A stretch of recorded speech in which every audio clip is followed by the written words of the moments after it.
No, that's right. You feel the same thing when you see Lost Highway, too. I hope so. Because the same thing, and you walk out and you're saying, I have no idea. It just was an experience. And it was an experience inside of David Lynch's head. What's weird about Lynch, though, I didn't get any message. Did you see Wild at Heart? No. Yeah, I did see it. See, I don't think Wild at Heart is good at all. Yeah. Laura Dern and Nicolas Cage, and they're great performances. With Willem Dafoe in there? Willem Dafoe is in that with black stumps for teeth. I mean, there's all kinds of... and it's set up exactly the same way, and yet it falls flat. There was some magic that Blue Velvet had, and I think it has to do with the hoary old concept of a well-developed central character who is Jeffrey, Kyle MacLachlan. Whereas in Wild at Heart is a weird intertextual allusion to Fugitive Kind with Marlon Brando and this Italian actress. Yeah. And there's all these arch sort of, but there weren't really any characters in it. And so I don't know. The interesting thing about Lynch is it going to be absolutely great or is it going to be cringingly horrible? And I ended up really rooting for Lost Highway. Get ready for Robert Blake in this movie. I don't know whether you've seen this movie. But the movie does... Fantastic. This movie does for Blake what Blue Velvet did for Dennis Hopper, who, if you remember, was in Oblivion before this movie. Yeah. And now, all of a sudden, he could do Coke commercials if he wanted. I don't know whether to do that for Robert Blake, but you mean Dennis could.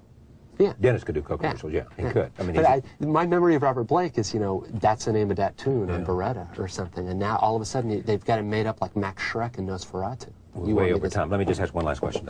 You have gone through, in your personal life, you've kind of been to hell and back. Yes? Well, I don't think any more than most people my age.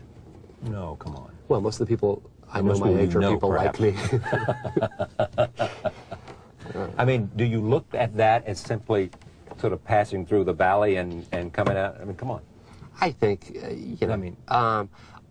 I think I got some attention for some work that didn't really deserve it at an age when I had a hard time handling it. And it wasn't a whole lot of attention, but it seemed like a whole lot to, a library weenie from the lower level of Frost Library in Amherst College. And I had a hard time with it. And I was lucky enough to have a really hard time with it at an age early enough so that there was something left in my life when it was over. Whatever that meant. If you wanted something like really exciting or sexy, there really isn't much. I just got really... But were you, I mean, it was drugs and you were suicidal and the whole 9 yards, yes? Yeah. Here's why I'm embarrassed talking about it.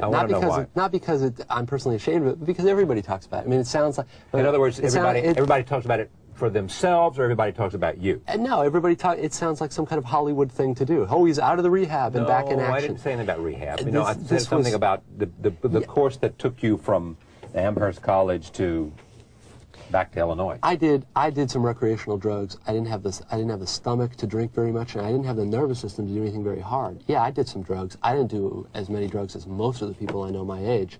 What it turned out was I just don't have the nervous system to handle it. That wasn't the problem. The problem was I started out, I think, wanting to be a writer and wanting to get some attention, and I got it really quick. And by writing? And realized it didn't make me happy at all, in which case, why am I writing? What's the purpose of this? And I don't think it's substantively different from the sort of thing, somebody who wants to be a really successful cost accountant, right, and be a partner of his accounting firm and achieves that at 50 and goes into something like a depression. The brass ring I've been chasing does not make everything okay.